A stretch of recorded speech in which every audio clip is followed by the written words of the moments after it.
big crossbow. Back here we have the cannon we're going to fire for you.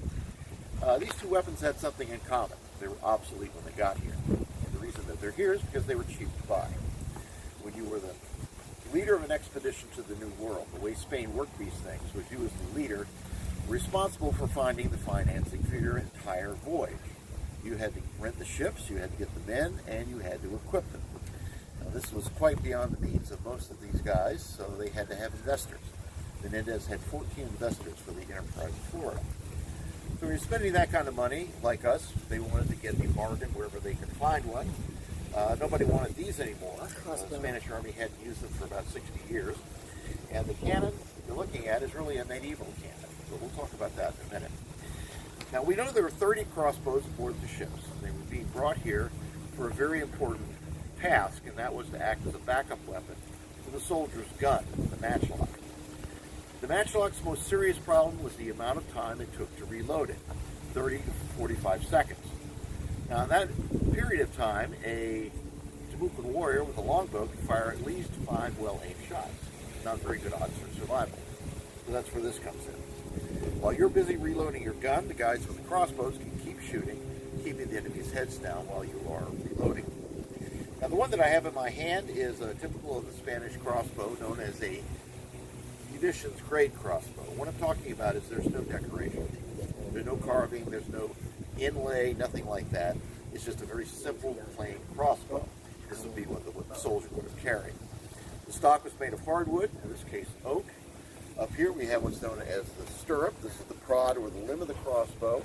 By this time, in the 1560s, practically all of them were spring steel. Both of these items are held on to the wooden stock by the use of what are called bow irons. You have 2 clamps, you have 2 anvils, one at the top, one at the bottom, and then you've got a couple of wedges. If this got loose for any reason, all you had to do was take a hammer or a rock, bash the wedges, and it would tighten right back up again. Bowstring, back here we have what's known as the roller or the nut. This is the most common trigger mechanism for crossbows at this time. You would put the bowstring right here into the 2 claws, and it's locked in place by this long S-shaped trigger called a tickler. Pull up on it, it releases. Back here we have a big spring that is used to keep your ammunition firmly in the little notch that's on top of the table of the crossbow. And this is how it works. Basically, you put your foot in the stirrup, lean over, and there you go, she's caught. Now inside my quiver, I have what are known as quarrels. Notice the fact there's only 2 feathers. The reason for that is it has to lay flat with the notch, and it can't interfere with the clip. Now, what you use for aiming is the tip of your bolt. Now, that acts as your front sight. And you also know how you handle it and what it's likely to do when you pull the trigger. It's fairly easy to learn how to use a crossbow. It took maybe a few hours, then of course you had to practice. The other thing they were used for here in town was for hunting. The nice thing about a crossbow is it does not make a lot of noise when you pull the trigger. So you're not going to scare off all the game in the area that you're hunting in. Okay, well that's it for the crossbow. Let's go on to the cat. All right, Richard, nice job. Alrighty, folks, we're going to switch out from silent and deadly to one of my favorites, blunt force trauma. 6-pound iron ball, that's all it is. Industrial size, steely popper marble. 2 things it does not do, I'll demonstrate. Well, yeah, it didn't bounce, and it didn't explode, exactly. 16th century cannonballs did not explode. I don't care what Johnny Depp movies tell you, Burt Lancaster, Errol Flynn movies, that didn't happen. Not until the 1700s did that happen. This was strictly do not get between the cannon and what it's aimed at. That's all there was to it. Now, to fire a 6-pound cannon ball, you need a 6-pound cannon. I give you the breech charged, muzzle loading, bombardetta cannon. Breech charged and muzzle loading. Guns you see on either side of me are muzzle loading cannon. All the business goes down the barrel. These guns are from the 16th and 17th century. They're very powerful. They will shoot a cannonball about 2 miles. But again, they're slow to load. You got to put the gunpowder in, wadding, cannonball, boom. now you've got to get a long stick with a wet sponge on it, like that one right there, and you have to swab that cannon barrel out to put out any burning embers so that you don't blow your cannoneer up when he goes to put in that next bag of powder. Takes time. Our little gun is breech charged. If you look to the rear of the gun on the left-hand side, you'll see a metal cylinder with 2 rings on it. That's called a servidor. English call it a powder bug. You put your gunpowder in there, handful of Spanish moss, pound that down real tight, slide it into the rear of the gun, just like you'd shove a cartridge into a rifle barrel.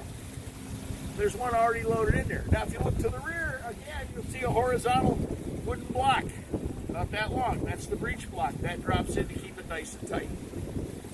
Simply roll your cannonball down the barrel, come back, charge the touch hole with a powder horn, and then boom, you're off. Now, there were 20 guns like this that Pedro Menendez brought with him. They were all aligned along the beach here, all the way over to the mission. This was all dry land over here. Okay. 20 guns, all aiming right out there over that copse of trees. That's where the channel was coming into St. Augustine. Now again, this was dry land over here. These mangroves, these islands, these channels did not exist 450 years ago. There was a nice bay out here. There was a major sandbar all the way around here to the other side. It's beautiful. Perfect line of sight. Where the lighthouse was is where the channel to come into St. Augustine was. That channel was 9.5 feet deep. Galleons draw 12 feet of water. So you can't sail a large ship in here. Okay. So it was ideal. This gun has a range of about 1 mile. And to give you an idea, if you look down at the Bridge of Lions, that's just about a mile away. Okay, so that's the range they've got. Now, these guns, 2 miles, this gun 1 mile. A little more advantage to our gun. Because of the cylinder, each of those cylinders, there would have been several of those cylinders with each cannon. So, a 5-man gun crew could fire these cannons 3 to 4 times a minute. Okay, 3 to 4 times a minute. That's 60 to 80 cannonballs going down range at one time. Boom! You flip out the breech lock, pull out the servidor, pick up a fresh one, slide it back in. Breech block hack down behind, cannonball down the barrel, touch hole, boom. 2 of us here fired this gun 6 times in 2 minutes. Okay? So, 60 to 80 cannonballs going down range at 1 mile. Now, it still doesn't seem like a fair fight. 2 mile gun, 1 mile gun. Well, the 2 mile guns are 4 miles away. You can't bring them to the gunfight. So they're useless. So if you're going to attack St. Augustine, you have to do it with boats very much like the Chalupa over here, which is a 39-foot long, 9 foot across the beam, Spanish workboat. Did I get that? Okay. There we go. It's a Spanish workboat, 39 feet long, 9 feet across the beam. It'll carry about 4,000 pounds of equipment. Crew of 11, 5 men rowing on a side, 1 man at the tiller. You've got boats like that. You've got longboats, you've got whaleboats that you would send these troops in. Now, those troops are wearing helmets like this, probably steel breastplate, chainmail, carrying a pike, carrying a musket, got their sword, got their gear, they're all geared up. To get that cannonball a distance of 1 mile, it takes a full load of gunpowder, and we'd be going 400 miles an hour. You go through the side of that boat like it was tissue paper. And when wood shatters at high speed, you don't have to have exploded cannonballs. That wood's going to come apart. The shrapnel's going to take out whatever's behind it. So if you're fortunate enough not to be hit by the cannonball, not to be hit by what the cannonball hit, you're still wearing all that gear and your boat is sinking. Okay? So, eventually they're going to stop shooting cannonballs at you as you're coming in your boats, he said casually as he put his earplugs in. Those cannonballs are going to be switched out with 6-pound bags of grape shot. Steel balls the size of walnuts. So now, your cannons become shotguns 3 to 4 times a minute. Now that's from about 400 yards out. Okay? So it's going to be devastating. Now, to get that ball 1 mile at a speed of 400 miles an hour requires half its weight in gunpowder. Now, formula for cannonballs. Whatever the ball weighs, you use half that weight in gunpowder. We got a 6-pound ball, so that's 3 pounds. Comparable to 6 sticks of dynamite. Okay.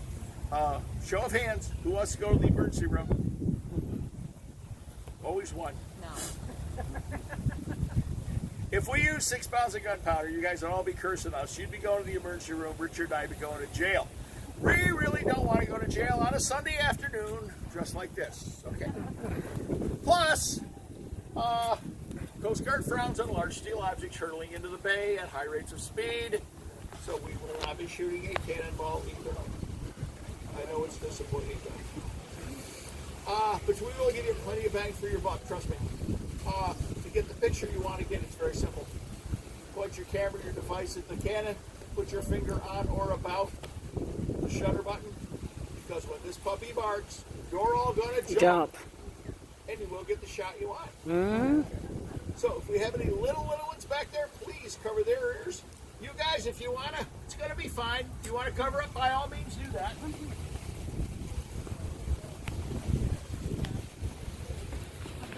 Or jump anyways, the camera will jump. Now, I will give 2 commands. Buenos Peña and Fuego. I'll fire the gun on Fuego. Are you ready? Buenos Peña! Fuego!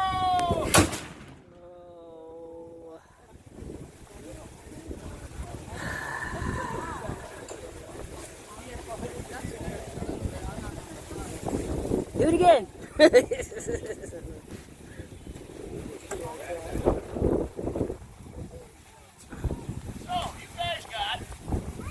That sugar's still Sights, smoking. the sounds, and the smell of history. Think about this when you're back at your hotel tonight, washing the smell of history out of your hair. That little bottle of shampoo they gave you at your hotel, that's a 2-ounce bottle. That's how much gunpowder we used. For your second question, yes, they were all deaf. I got to put out the other end of my stick because it lit up. Thank you, folks. If you got questions, please feel free to hang out. That's our presentation. Enjoy. Thank you.